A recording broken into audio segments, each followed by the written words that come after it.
नमः शिवाय। ओम नमः शिवाय। ओम नमः शिवाय।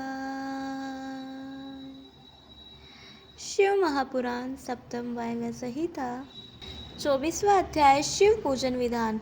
उपमन्यु बोले, हे कृष्ण जी, पूजा स्थान की पवित्रता के लिए गंध, चंदन, पुष्प, जल आदि से मूल मंत्र द्वारा प्रोक्षण करें। अस्त्रों द्वारा विघ्न का निवारण, कवच द्वारा अवगुंठन एवं सारी दिशाओं का अस्त्र न्यास करके पूजा स्थल की कल्पना करें। प्रथम कुशा बिछाकर उसे जल से मर्जित करें। प्रोक्षणी पत्र, अर्घ्य पत्र, पाग, आचमन आदि सभी 4 पात्रों को शुद्ध करके उनमें जल पूर्ण करें। सभी में मंत्र न्यास आदि कर कवच से वेष्टित करके अस्त्र द्वारा रक्षित करें एवं धेनु मुद्रा दिखावें। तत्पश्चात विनायक देव के आगे भक्ष्य भोज्य आदि पदार्थ निवेदित करके पूजन करें। फिर नंदिकेश्वर तथा उनकी धर्मपत्नी की पूजा करें। परमेष्ठी के भवन में प्रवेश कर अनेक पदार्थों द्वारा शिवलिंग की पूजा करें। वहां से निर्माल्य हटाकर फलों को धोकर शिव मस्तक पर चढ़ावें। उधर भाग में मनोहर कमलासन की भावना करें। उसके 8 दल अष्ट सिद्धि प्रदान करने वाले हैं। वामादिक शक्ति बीज हैं।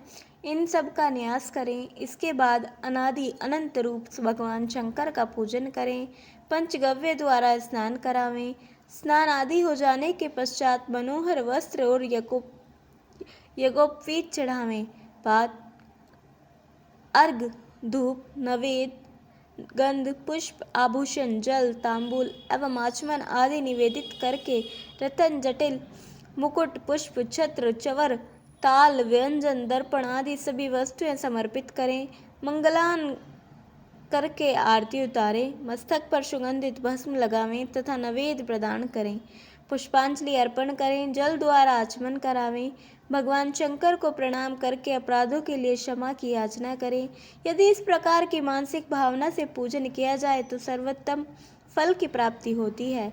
शिव पूजन के पहले भोजन न करें, चाहे प्राणांत भले ही हो जाए। इस प्रकार से शिव महापुराण सप्तम वायव्य संहिता उत्तरार्ध का 24वां अध्याय समाप्त। बोलिए उमापति महादेव की जय। 25वां अध्याय शिव शास्त्रोक्त शिव पूजन विधि। उपमन्यु बोले, हे श्री कृष्ण जी, दीपदान कर लेने के बाद हस्य समर्पण के पश्चात आरती उतारते समय आवरण पूजा भी होनी चाहिए। उस समय शानदेव से लेकर सगुजात तक शिव का पूजन प्रथम आवरण में करें। हृदय से लेकर अस्त्र न्यास पर्यंत पूजन करें। पूर्व में इंद्र, दक्षिण में यम, पश्चिम में वरुण, उत्तर में कुबेर, अग्निकोण में अग्नि, नेत्रयज्ञ में वायव्य कोण में वायु की, इस प्रकार क्रमश सबकी पूजा करें। कमल से बाहर वज्रादिक आयुधों की पूजा करें।